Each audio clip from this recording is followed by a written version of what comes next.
História do Pensamento Econômico, ou então História da Economia, para ser mais sintético por aqui. Hoje eu quero tratar sobre Simon Patten, eu acho que a pronúncia seria Simon Patten, e os fundamentos econômicos da nova ética paternalista cristã.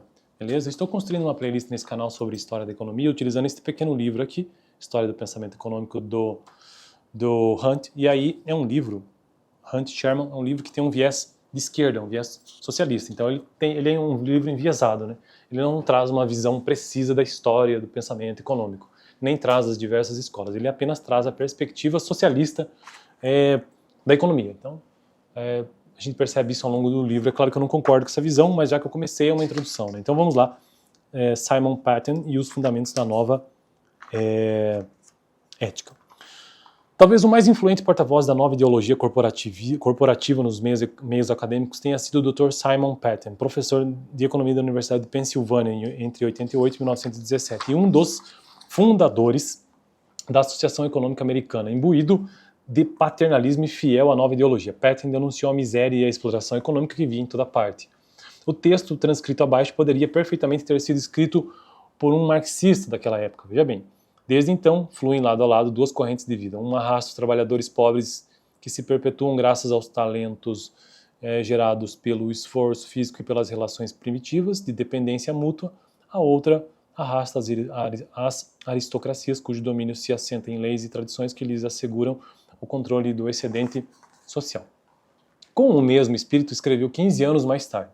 Outro texto, então. O brilho da Quinta Avenida é apenas o reflexo de um inferno longínquo para onde as vítimas se deixam arrastar a contragosto. Utilizam-se mal alguns recursos e degradam-se cidades para que se crie o fluxo de riquezas que possibilitam aos nossos magnatas viver na opulência. Da Pensilvânia, região rica em recursos, os trens partem carregados e retornam vazios. Não há redistribuição para o grosso da população, exceto nas obras literárias escritas com finalidade de convencer os leitores que a exploração não constitui um roubo.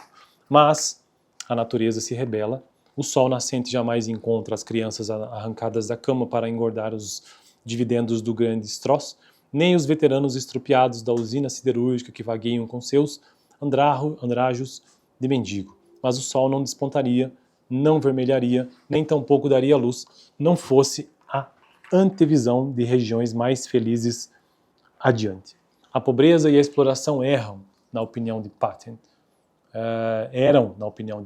os derradeiros vestígios de uma época anterior caracterizada pela escassez. Numa economia, agora já é fala do Hunt, numa economia caracterizada pela escassez, os capitalistas eram levados a concorrer agressivamente uns com os outros em prejuízo dos trabalhadores e do público em geral. A concorrência feroz em que se haviam empenhado esses modernos barões ladrões fora como um divisor de águas na história, a tendência à concentração das empresas que se configurou em seguida a tese da concorrência irrefreável marcava o início de uma nova era em que a abundância substituiria a escassez. Os capitalistas estavam sendo socializados, começavam a colocar o interesse coletivo acima do interesse social, ou seja, do lucro. Abstinham-se de concorrer, pois compreendiam que a cooperação era a melhor forma de promover o bem-estar social. Vimos que, na realidade, os capitalistas passaram a cooperar entre si justamente para arrancar mais lucros do público. Vários fatos apareciam ou pareciam comprovar a tese de que a prosperidade econômica que caracterizou os últimos anos do século estava socializando os capitalistas. Hospitais eram construídos, escolas eram franqueadas a todos, faculdades eram mantidas por doações, museus, bibliotecas e galerias de arte recebiam generoso apoio financeiro dos fundos destinados às igrejas, cresciam e missões eram formadas no país e no exterior. Diante de quase todas as questões políticas que agitaram sua época, Patten assumiu posições marcadamente pró-industriais e capitalistas. Encarava os capitães da indústria no final do século XIX como uma elite paternalista e generosa.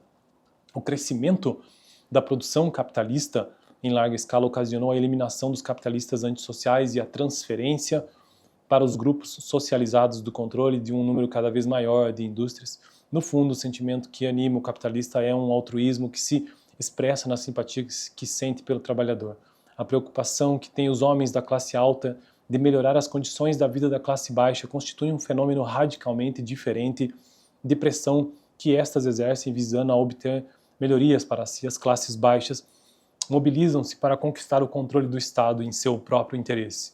A classe alta mobiliza-se contra as más condições ambientais que impedem o homem de expressar sua personalidade. Patten sugeria, como medida destinada a desestimular a concorrência, a tributação das empresas competitivas e a concessão de isenções fiscais para os trusts e monopólios. A eliminação dos desperdícios das perdas causadas pela concorrência beneficiaria toda a sociedade. Em sua obra The Stability of Prices, afirmou que a concorrência era responsável em grande parte pela instabilidade econômica que caracterizou o final do século XIX. Dizia que, segundo o processo de formação de trusts e monopólios estivesse concluído, quando o processo, a produção poderia ser submetida a formas de controle e planejamento suficientemente rigorosas para que a instabilidade econômica fosse definitivamente eliminada.